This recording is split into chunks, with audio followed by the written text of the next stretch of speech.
Shalom, selamat malam, salam sejahtera untuk kita sekalian. Mari kita merenungkan kasih Tuhan. Kita awali dengan doa. Bapa kami di surga, terima kasih Tuhan untuk perlindungan-Mu sepanjang hari ini. Saat ini kami meluangkan waktu untuk merenungkan kasih-Mu melalui firman-Mu. Bersamalah dengan kami Tuhan, dalam nama Yesus Kristus kami sudah berdoa. Amin.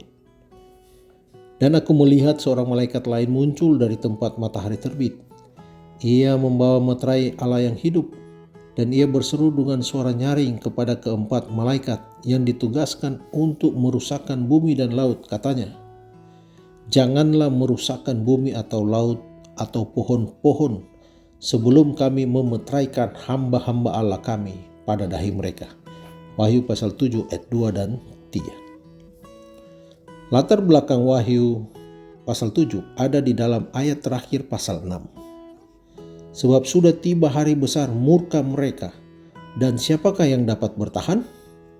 Wahyu pasal 6 ayat 17. Tujuan Wahyu pasal 7 adalah memberikan jawaban atas pertanyaan ini di akhir Wahyu pasal 6. Siapakah di akhir zaman yang dapat bertahan? Jawabannya muncul dalam dua bagian. Pertama, 144.000 orang dicatat dalam Wahyu pasal 7 ayat 1-8, dan kumpulan orang banyak dalam ayat 9-17. Latar belakang pasal ini menggetarkan. Lokasinya di Yerusalem, tahunnya sekitar 586 sebelum Masehi. Dalam sebuah penglihatan, sahabat-sahabat Yeskiel memanggil para pengawal kota. Sang Nabi mengawasi saat 6 pria mendekati bait Allah dari utara bersenjata mematikan di tangan. Pria ketujuh menyertai mereka, dan dia membawa alat penulis. Ketujuh orang itu memasuki pelataran bait Allah dan berdiri di samping altar mezbah tembaga. Dicatat dalam Yeskiel pasal 9 ayat 1 dan 2. Lalu hal menakjubkan terjadi. Disaksikan semua orang, kemuliaan Allah terangkat dari atas tabut perjanjian dan berdiam di pintu bait Allah.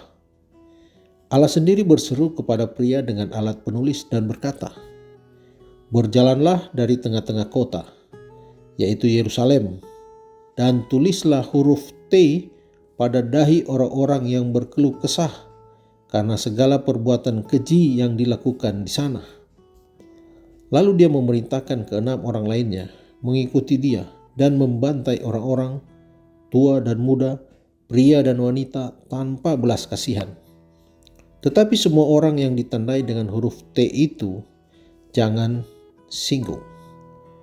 Dan mulailah dari tempat kudusku.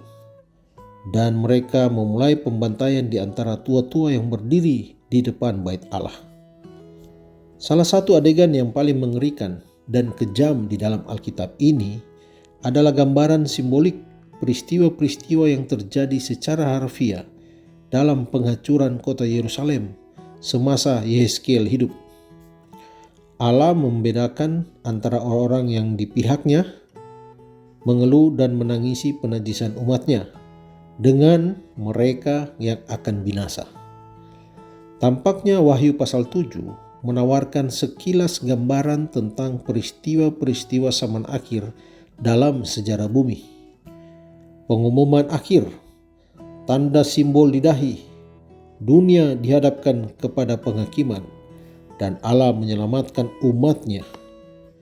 Pada akhirnya, Allah dapat membedakan mereka yang berkomitmen kepada Allah dan yang tidak. Umatnya akan sering mengalami penderitaan di tangan orang lain karena namanya. Namun pada akhirnya Allah akan mengumumkan dengan jelas siapa-siapa saja yang menjadi miliknya. Mari berdoa. Bapa kami di surga, terima kasih Tuhan untuk gambaran kisah yang akan terjadi di akhir zaman ketika kami merenungkan firman-Mu malam ini. Adegan penghakiman sungguh menggetarkan kami. Tolong kami untuk memahaminya dengan iman yang tenang.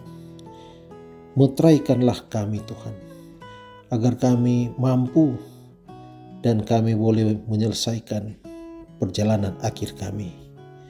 Terima kasih Tuhan, Engkau baik bagi kehidupan kami. Terpujilah namamu, di dalam nama Yesus Kristus kami sudah berdoa. Amin.